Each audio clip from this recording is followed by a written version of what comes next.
You are listening to Your Mind is the Medicine, a soul practice for clarity, power, and peace. Introduction. You are not broken. You are not behind. You are not too much, and you, yes, you, are not too late. You are a woman in motion, carrying stories, roles, expectations, and emotions, some of which were never meant to be carried so far. You're navigating a world that has conditioned you to doubt your own knowing, to overfunction, to put yourself last, and call it love. It's no wonder your thoughts feel crowded, your spirit stretched thin, your mind often the last place to receive your care. But what if that is where the real shift begins? What if the space between exhaustion and exhilaration is not a physical one alone, but mental? What if reclaiming your life starts with reclaiming your mind? Here's the truth. Your mind is not a dumping ground for every toxic thought, for anxiety, for comparison. Your mind, my dear, if you let it be, is medicine. And when you treat it like sacred ground, everything changes. This audiobook isn't here to fix you. It is here to help you remember, to clear space, to recenter your attention, your nervous system, and your power. Let's begin. Chapter 1, Reclaiming Your Mental Space, a soul practice for clearing the noise and coming home to yourself. Okay, love, before you can change your life, you have to change your inner climate. And before you can change your mind, you have to make room inside it. This is where we begin. Not with another list, not with another sprint toward transformation, but with the breath. In, 2, 3, hold, and out through your nose, 2, 3, 4. A pause. Let's think of this as a gentle refusal to keep rushing through your own healing and through your own life. We live in a world that teaches us to do everything fast and preferably out loud, in public, showing it to the world. Pics or it doesn't count. Build it fast, achieve fast, move on fast, get over it fast, bounce back fast, love yourself fast.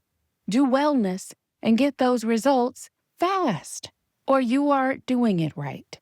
It doesn't count. But if there's one thing I've learned, it's that the soul doesn't move at that pace. The soul, sweet love, waits for stillness, for space. It's only in this space, in this silence, that your mind can rest and reset. And if you're honest with yourself, baby girl, your mind might be tired right now. Tired of holding everyone's expectations. Tired of believing every anxious thought. Tired of pretending everything is okay while pedaling like hell just to keep up. Tired of feeling like peace, rest, contentment are things you're still working to earn. Any of this sound familiar? But what if your peace isn't something to earn, but something for you to reclaim? Let's look to one of the best books I know for wisdom for life, the Bible. The Gospel of Luke, chapter 17, verse 21, Jesus says, "The kingdom of God is within you." He doesn't say you have to find it. He doesn't say you have to fix yourself to deserve it. He says it's already there inside you. The kingdom of the Most High, that spiritual force of creation, has got to be the ultimate peace, right? But you'll never feel that kingdom if your mind is crowded with worry, noise, and self-doubt. So we begin this journey by making space, not because you're broken, but because you are full of unexamined thoughts, full of inherited fears, full of other people's voices you forgot to stop listening to. And those thoughts, those voices, those fears exert an enormous amount of influence and sometimes even control of your life and the choices you make. Dear one, you've been carrying so much, sometimes without rest, without reflection, without asking yourself if the load was even yours to begin with. But just because your mind has been tired does not mean you have failed. Just because you haven't always been intentional doesn't mean nothing good has grown. You ever heard the old story about a woman who carried a heavy bucket of water every day across a field? Day in, day out, back and forth she'd go, filling her bucket on one side, carrying it to the other. One day someone noticed the bucket had a crack. "You should get a new one," they said. "You're losing water every step you take." She smiled.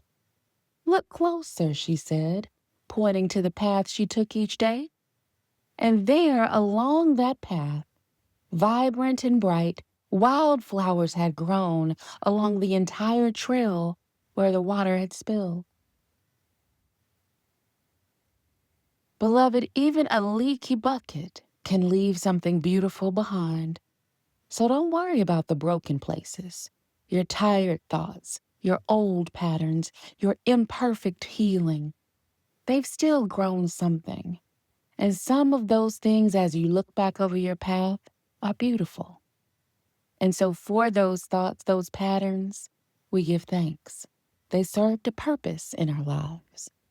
But now it's time to choose what grows. The author Joseph Murphy says, "The subconscious mind does not argue with you. It accepts what your conscious mind believes." That means the thoughts you repeat aren't just noise. They are instructions to your subconscious mind. Thought seeds, if you will, that you are planting in the soil of your inner life that bloom in the daylight of your outer life. So, beautiful, what are you planting? When you say, "I'm behind, I'm too late, I'll never get it right," what outflows are you planting for yourself?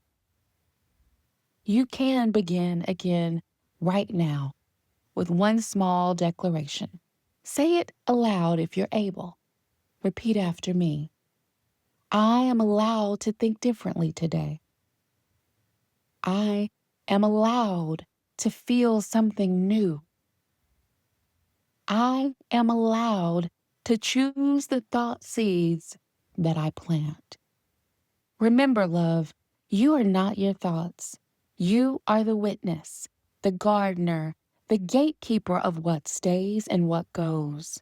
Your mind is a sanctuary in need of tending, and you are the exquisite gardener it has been waiting for. Here is a little practice for your reflection time. I want you to find a quiet space and close your eyes and ask yourself, what thoughts am I hosting that no longer deserve a room in my mind? What truth have I been too busy to hear? Write that truth down. Whisper it back to yourself. Let it live in you for a while, not as a goal, as a beginning.